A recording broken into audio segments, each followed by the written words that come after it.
That really that talks to it. That's it. Spring into action. I was thinking about when I did that this talk was about the season and how spring just does seem to happen. Where Johanna and I do our morning walk, and there's a gentleman down the street from us. Every year he plants different bulbs and flowers, and his tulips are popping up, and they're just ready to spring into action. And all the buds on the trees, and our the citrus is so interesting. We've got honey mandarins. Everyone's welcome to. There'll be some out there after service. The tree is just abundantly blessed this year, so we're going to be abundantly blessed. You'll be eating mandarins for a while. You say, "What more? Are you kidding? Really?" Yeah, I know. They're so good. And then the backyard, the orange tree, its blossoms are just everywhere. So, oh yeah. Oh, doesn't it smell good? Yeah, at night, and then walk. That's some of the joy of, do we do spring beautifully here in California? We know how to do our seasons. And you can still go play in the winter if you want to, get up in the mountains and snow. We know exactly. People say they have no seasons in California. I like to remind them we have all the seasons, and we have them most of the year, and we put them in places you can use them. Like you want to go golfing? Well, you want to golf in the summer, so it's in the desert, so that works out great. And you can go golf year-round in the desert because the summer is always there. You want to ski? You go up to the mountains. You can ski from like May, until May, or sometimes even to July or August if you go up to Mammoth, and you can start early if you go up to Tahoe. So we've got that there. And then we have spring everywhere else, and it's just absolutely beautiful, absolutely beautiful. Autumn, we struggle with autumn, we struggle with that, but that's okay. 3 out of 4 ain't bad. Mm-hmm. Now, there are 2 springs. You know this, right? There's the meteorological spring, and then there's the astronomical spring. Do you know the difference? The meteorological spring is the spring that the weathermen throw at you, and that runs from March to June. From March 1st to May 31st. That's the weather calendar of spring. But then there's the astronomical spring, which I particularly like, and that's the one that comes with the that comes on Tuesday of this week, right?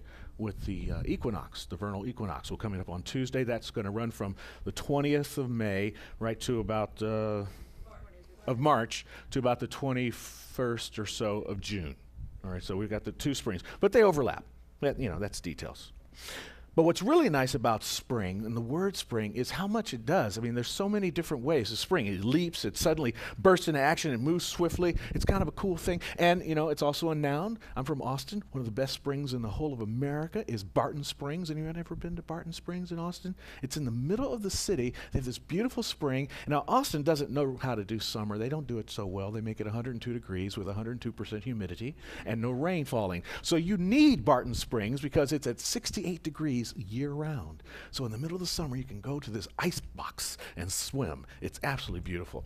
And so spring is something that comes up out of the ground. Spring is something that uses to do the shock absorbers on your car. And spring is, of course, this wonderful season that we get to enjoy so much. And it's now time to spring into action. And there was a guy who was trying to figure out how to use a spring to solve a nautical problem back in the early 40s, because we were at war, and the War Department was asking people to come up with all kinds of unique ways to solve some of the issues. And one of the problems was that the ships were pitching and yawing back and forth, and so they had these sensitive navigational equipment that the needles would bounce a lot. So they were trying to figure out these perfect springs that they could put the equipment on that it wouldn't mess up. And this one guy was trying to create one, and it just wasn't coming out. He worked at, his name was I got his name down. Richard James. And he's working on this thing. And no matter what he did, he didn't quite get the right thing going. And he was a little frustrated, and he's trying to think about it. And while he was looking over here, he knocks one of the springs off of the shelf. And the spring falls off the shelf, but not just like, boom, falls over. It sort of Right, the slinky. And now the really neat part is he didn't know what to do with it. His wife goes, "Oh, that's a toy." "No, honey, it's a spring for a nautical thing, and it's just not working." "No, it's working. It's a toy." And she spent the next couple of days looking through the dictionary to find out the right adjective to describe it. And yes, slinky is the one that she came up with. Yeah, isn't that cool? Spring gone wild. And then, appearing on a YouTube channel near you anytime soon, right? And then they found out, but they did eventually get some warlike use out of it, because in the Vietnam War, the communications officers carried slinkies with them, and they would throw the slinky over a tree, and it would act as an antenna when they were trying to broadcast, right? And then pecan farmers, this is what I love, pecan farmers figured out how to use a slinky spring to harvest pecans. And in space, the space shuttle astronauts take slinkies up in space, because a slinky doesn't act as a spring or a toy in space. It acts as a propagating wave, so they can study quantum physics and dynamics of spring action in a zero gravity environment. So slinky did actually make its way into something more than just a toy, unlike Silly Putty, which just became a toy and never went anywhere else. That's a story for another day, the story of Silly Putty. But all of this really speaks to the fact that there's a hidden purpose. There's a hidden purpose behind everything that we do, and we sometimes are not aware of it. It's there, and sometimes we don't know that it's there.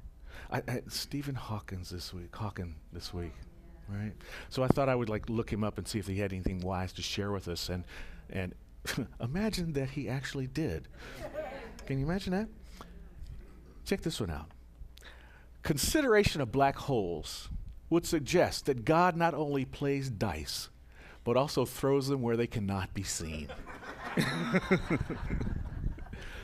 I contend, my friends, that God has thrown some dice within us into places that we do not always see. But furthermore, I think that like the slinky, we can find it. We can find the place within us that God has thrown the dice, so that we can reveal that divine gift that is within us waiting to be shared. That purpose and that action that we are to spring for. That there's an opportunity for us to hear above the noise and the chatter of the world today, and to really move into a way of being that is sublime, that makes you wake up in the morning excited for each new day, that makes it so that, okay, it's 11 o'clock and you want to go to bed, but you're so thrilled with what you're doing that you're up till 2. And then you're so excited about the dreams you had about it that you're up at 4. And you're like, how am I surviving on 2 hours of sleep? I don't know, because you're just thrilled with this hidden purpose within you. And it just continues, and it continues to build and build and build, you see. I don't know why it's always Zen stories, but there's this wonderful Zen story, and it talks about a time in the enchanted past. You know, all the ways in the past, these enchanted stories, the forest talks to each other, the animals talk to you, the little squirrels come up and they say hey, and they speak, and you're like, whoa, and nobody freaks out because it's an enchanted time. And so there's this enchanted forest going on, and the garden master is walking through the forest, and he's admiring everything in his garden, and the one he admires the most is the bamboo plant. He just loves the majesty of the bamboo, and the way it dances when the wind comes, and it just bends and it flows, you know, and the way the sun glances off of it. And he's like really excited about the bamboo, and he nourishes and he gardens and he nurtures this bamboo, and finally it reaches a sense of maturity. And he walks up to the bamboo plant, and the bamboo is talking. He says, oh, hello, great master. Let me bend my branches to you so I can welcome you to the garden. And what is it that I can do for you this day? And the garden master says to the bamboo, the time has come. The time has come for me to use you. Oh, that's so great. You're going to use me. Yes. But in order to use you, I must cut you down. Cut me down. Yeah, I gotta cut you down. Okay, if that's what you think, then so be it. As you wish. Where's that from? As you wish. Princess Bride. That's right. As you wish. A true phrase of love. So the garden master says to the bamboo, and there's more. Oh, more? Yes. After I cut you, I will have to strip you of your leaves and your branches. Whew. Okay, I know you have a purpose. I'm good with that. Okay, whatever you need, as you wish. And then I'm going to have to split you and bore out your insides.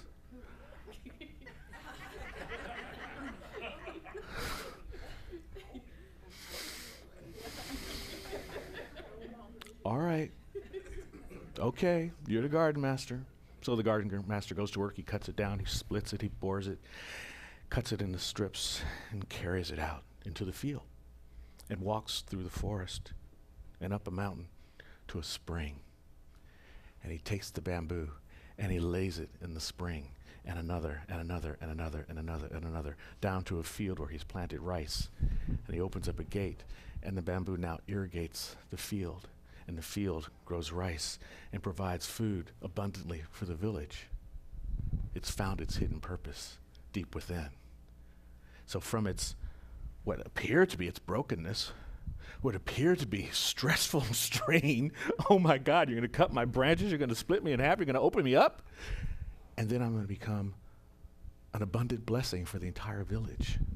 Our hidden purpose that's within us might call us to those kinds of sacrifices. Okay, you're not going to get cut in half and bored open. It's a metaphor. But you catch my drift, right?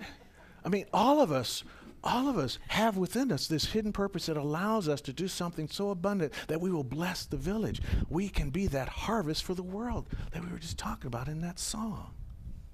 I really love that idea. Christian Larson loves that idea. In Pathway of Roses, he says that we are living here for some great purpose. We must all admit that we have something very important to accomplish in the world. We are all beginning to learn. Are you ready to learn that lesson about what it is, what your great purpose is, what important thing you're here to accomplish? Are you ready to step into that, to evolve into that, and to know that we hear so many messages that tell us that this is the way we're going to be, and this is what you got to do, and be quiet, don't talk, don't drink, you can't sing, all these things that we take on. And we start to believe them. But those messages are not the truth of who we are. Our purpose is something that evolves, and we get to choose which one we're going to accept. Back to Stephen Hawking for a minute. He says, I have noticed even people who claim that everything is predestined and they can do nothing to change it, look before they cross the road. If you're the kind of person who doesn't step out into the crosswalk without looking for the traffic, right? If you're the kind of person that does look across the road, you're the kind of person that can look inside for that hidden purpose, that can look for that peace within you that is waiting to be revealed. The greatness is within you, waiting to come out from you. You see? Because nothing is predestined. Nothing that anyone has ever told us that we can't do is true. None of it. The only thing that is true is that you are an emanation of the divine expression that is God itself. That something fantastic in the universe made you, and it made you out of itself. My goodness, how cool is that? We come from this master gardener. We come from the master gardener, and we have a bamboo channel of spiritual unfoldment waiting to be released into the world. There's this creativity, there's energy, there's this power within each and every one of us that's just aching to get out. How often are we holding it back? I tell people, let me give you $20, but here, ball up your fist. You can't take it. When you open up, then you can receive. We need to open up so that we can receive, like the bamboo opened up so they could receive the water to nourish the fields. And we have this system that's set in place. And Dr. Holmes, so grateful to him. And thank you for that. I didn't know I loved him that much, but I do. Actually, I do. When Holmes read Emerson, he said it was like drinking water. And when I read The Science of Mind textbook the first time, it was like drinking water for me. I have people that look at that textbook and they go, what is he saying? And I get it. It just speaks to me. And there's something rich about what he did for us, what he did for me, to be able to give me a philosophy that explained what I knew inherently all along but couldn't put words to is something that I will be forever grateful for. And if I can help others find that philosophy for themselves, then I know that I have had my bamboo split open and that I'm down in their water in a field, because that's really what this is all about, you see. And that happens from this reciprocal action between the love that is expressed by means of spirit through each and every one of us, right, that operates through this wonderful law, this immutable law that knows what to do. You plant the cauliflower seed in the ground, it's going to grow cauliflower. You do not have to worry about walking away, coming back, and seeing Brussels sprouts growing in your garden. That's not going to happen unless you've got some Brussels sprout seeds mixed in with your cauliflower seeds. And if you did that, well, that's really cute. That's unique. It's interesting gardening. But it's not going to change this thing. And so that seed that's within you is going to operate on that same process. That seed within you is going to unfold, and you get to nurture it and grow it into the best, most exciting experience of you that is possible. Dr. Holmes says there is always a reciprocal action between the universe and the individual mind, the universal and the individual mind. As we look at God, God looks at us.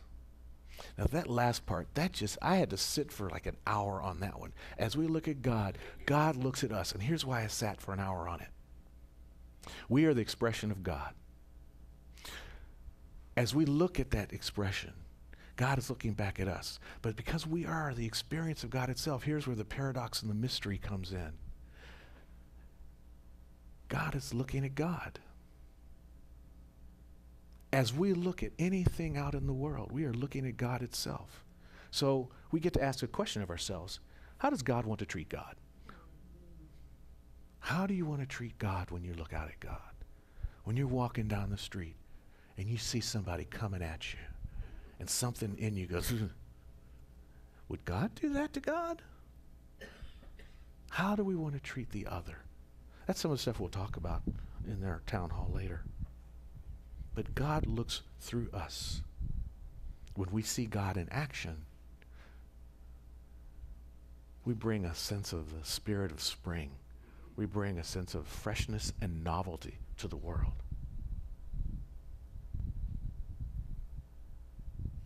It's the action of law that puts things into play. And this law that we're talking about, the spiritual law that we're talking about, it's not something that we have to force to do. It's its nature to do what it does. It's its nature to create, our nature to create. It's the urge within us, and it's an easy flow. It's an easy activity. Dr. Holmes also says, within us is a mental law, working out the will and purpose of our conscious thoughts. Our conscious thoughts. What he also talks about in the book a lot is also working out the will and purposes of our unconscious thoughts too. And this is why we do spiritual practice. This is why we come here. At least I hope this is one of the reasons why you come here, not just for my sparkling shirts and really nifty socks. Okay, let's see the socks. You just said it. Yeah. Well, you diverged me. I diverged you. I tangented you. Let's see. They're bright. They're blue. These are some of the birthday socks that I hadn't worn yet. And I went, I haven't worn these pink ones yet. Let me wear some pink socks because I'm in touch with my femininity and my masculinity because it's all one. Mm-hmm. The unconscious thoughts. They're so powerful.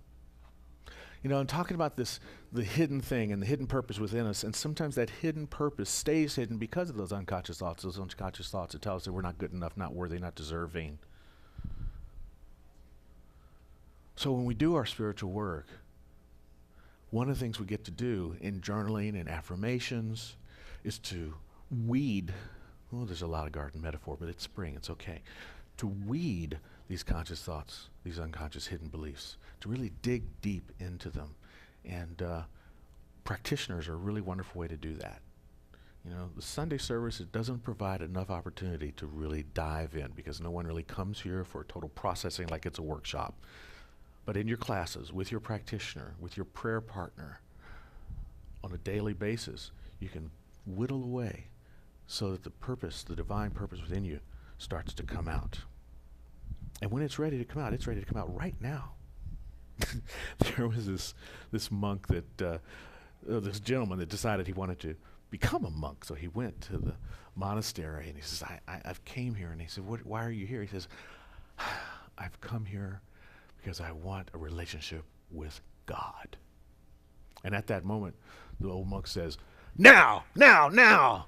And the guy's like, whoa. Then he pulls out a bat and he goes, now, now. He's like coming chasing after this guy with his bat going, now, now, now. But the point of that story is like, now is when we have the relationship with the divine. Right now. The reminder is to right now. Don't put it off until later. Don't wait any time. This old monk says to this day, he can still feel the monastery. He can still feel the abbot of that monk, of that monastery coming behind him, swinging this club going, now, now. Because that's the beauty of having a religious experience. That's the beauty of having a spiritual relationship with the divine. You have it right now, the only time you can have it.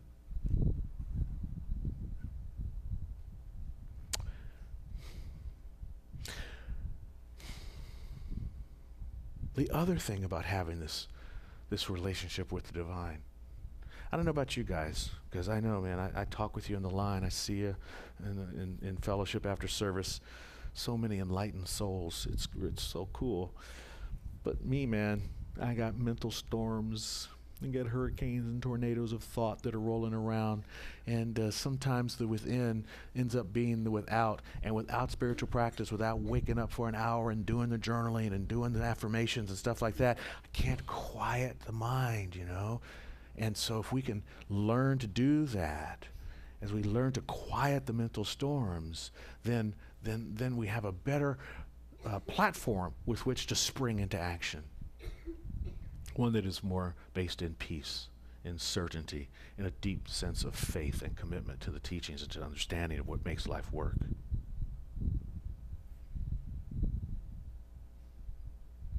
So as I think about this idea of springing into action, and think about the hidden purposes that get shut down by the messages of life. And I want to know, okay, so how do I find my cosmic dice?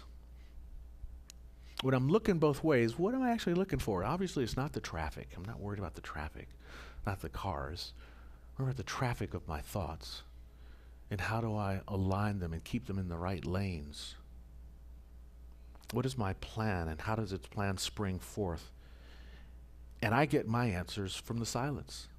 I get my answers from the still small voice. I get my answers from the gap, from that place of just listening and being at peace and knowing that it's there within me.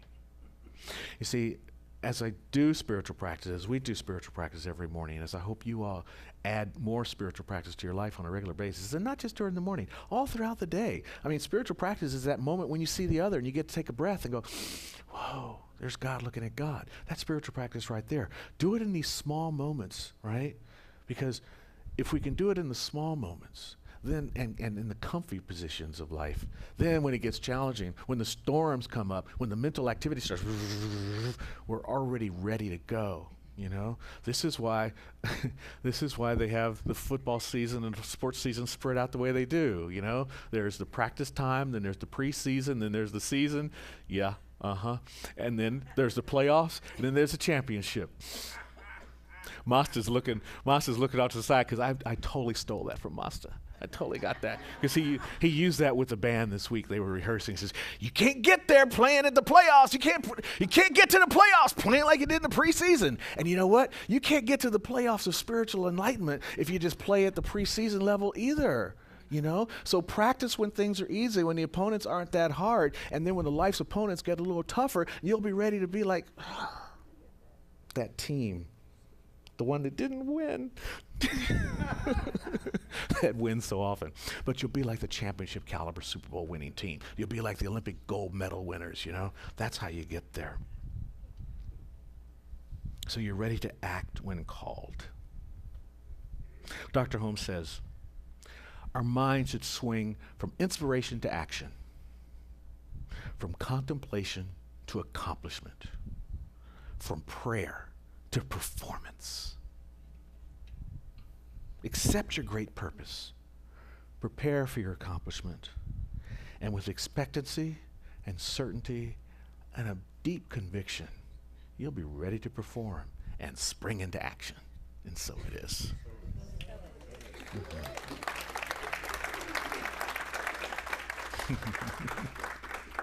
Thank you. All right, let's do our affirmation together, shall we? Or maybe not. We can go right to the prayer. No, I'm just, no, it's fine, it's fine, it's fine. I'm just going with it. Here we go. I have great faith in the willingness and the ability of Spirit to do what's right and good by acting through me, as me, for me, and so it is. All right. Let's heal thyself. That's true.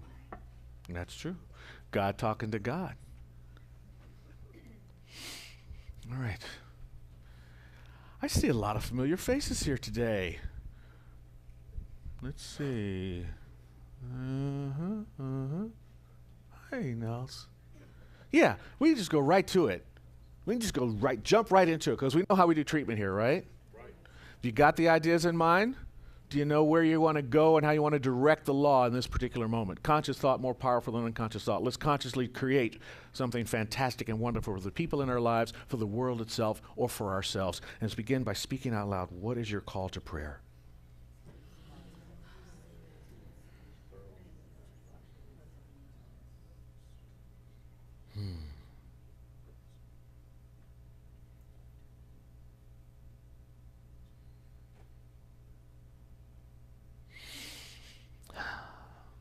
Arising from the silence is divine wisdom. Divine wisdom that is sparked by a deep and universal intelligence that we call God or Spirit. It's divine, it's sublime, it expresses as love, and it operates through law.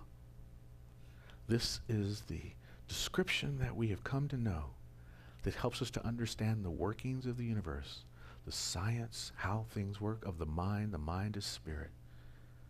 Spirit works in wonderful and beautiful and predictable ways. In our limited experience, sometimes we go, how could you ever predict that? Well, that's because our experience is somewhat limited. But the universal intelligence knows all, sees all, emerges from a deep sense of that knowingness into a givingness and to an expression that uplifts, supports, and provides. So it is in this time that we use our understanding of that process and align our consciousness with the truth of the spirit of the universe, that life is good, life is love, and life is now. So now, in this moment, we recognize divine and perfect wholeness as health and well-being for each and every person in our heart. We know that there is an action of spirit that is known as love that blesses all. When we are in a space of love, we cannot hate, we cannot hurt, we cannot dislike. Love understands, love is compassionate, love is giving. So we give from that place. And in that givingness, we see that the universe is providing for us that right and perfect employment adequate for the use of our skills and talents and abilities that brings us enough of enough so that we have that we need and even more to share and to give. If there are people right now that are looking for that right employment, know that the right employer is looking for you. And we are now, by this word, bringing the two together as one. That same is going for people that are in search of that perfect and right relationship, or in search of the harmonious reestablishment of a relationship that has been fractured by misunderstanding or disagreement. We bring compassion to all those that are moving into a place of growth and expansion with some idea that maybe this isn't going to work out. Well, now we bring the power that says, yes, it is not going to work out. It is working out. It's working out now. We speak with affirmity. We speak with assuredness. We speak with certainty. And we speak with a deep conviction that knows that the power of Spirit says yes to that which brings us to the highest level of living, to the most joy, to the deepest satisfaction. If you're feeling that movement and believe that that is the way the universe works and are comfortable in that understanding, bless this prayer now with these 4 words, and so it is.